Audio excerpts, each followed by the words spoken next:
Welcome to Bodi RJ சமையல். இன்றைக்கி நம்ம பார்க்க போகிற ரெசிபி வெண்டைக்காய் ஃப்ரை. வாங்க அதை எப்படி செய்யலான்னு பார்க்கலாம். இப்போ ஒரு கடாயில் நம்ம 2 ஸ்பூன் கடலைப்பருப்பு போட்டுக்கலாம், 2 ஸ்பூன் உளுந்தம்பருப்பையும் போட்டுக்கலாம். அதை ட்ரை ரோஸ்டே பண்ணுங்கள். அது கூட ஒரு 4 வத்தல் நம்ம காரத்துக்கு தகுந்த மாதிரி போட்டுக்கலாம். 2 கொத்து கருவேப்பிலை எல்லாத்தையும் போட்டு நல்லா ட்ரை ரோஸ்ட் பண்ணுங்கள். நல்லா கோல்டன் கலரில் வந்தால் போதும். நமக்கு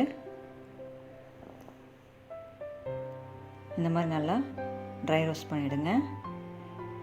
இப்போ அடுப்பு ஆஃப் பண்ணிடலாம். நல்லா ரெடியூஸ் ஆகிடுச்சு. இப்போ அதை மிக்சியில் போட்டு கொஞ்சம் குறைன்னு அரைச்சிக்கலாம். நான் ஒரு 1/2 கிலோ வெண்டைக்காய் எடுத்து வச்சுருக்கேன். அதை பொடியாக கட் பண்ணிக்கோங்க. நெக்ஸ்ட்டு ஒரு கடாயில் நம்ம அந்த பொடியாக நறுக்கின வெண்டைக்காயை போட்டுடலாம். ஆயிலாக ஊற்றாதீங்க, ட்ரையாகவே நம்ம ஒரு 15 மினிட்ஸ்க்கு நல்லா வதங்க விடலாம். மூடியெல்லாம் போடாதீங்க, ஓப்பனாக வச்சேவும் நீங்கள் நல்லா கிளறி விட்டுக்கிட்டு இருக்கணும்.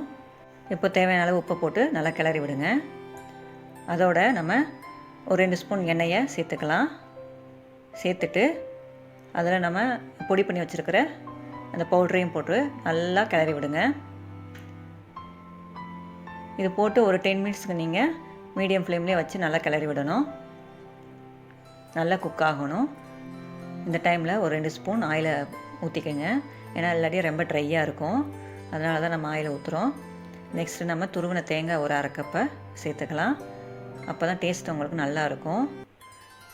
இந்த மாதிரி நல்லா கிளறி விடுங்க. ஒரு 10 நிமிஷம் இதே மாதிரி மீடியம் ஃப்ளேமில் வச்சு குக் பண்ணுங்கள். இப்போ கடைசியாக எல்லாம் ரெடியான பிறகு நம்ம ஒரு 1/2 ஸ்பூன் சர்க்கரை, இந்த சர்க்கரை போட்டிங்கன்னா உங்களுக்கு டேஸ்ட்டை நல்லா எடுத்து கொடுக்கும். நல்லா சூப்பராக இருக்குங்க வெண்டைக்காய் ஃப்ரை.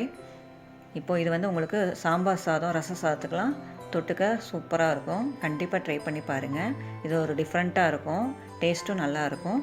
மீண்டும் அடுத்த வீடியோவில் சந்திக்கும் வரை நன்றி, வணக்கம்.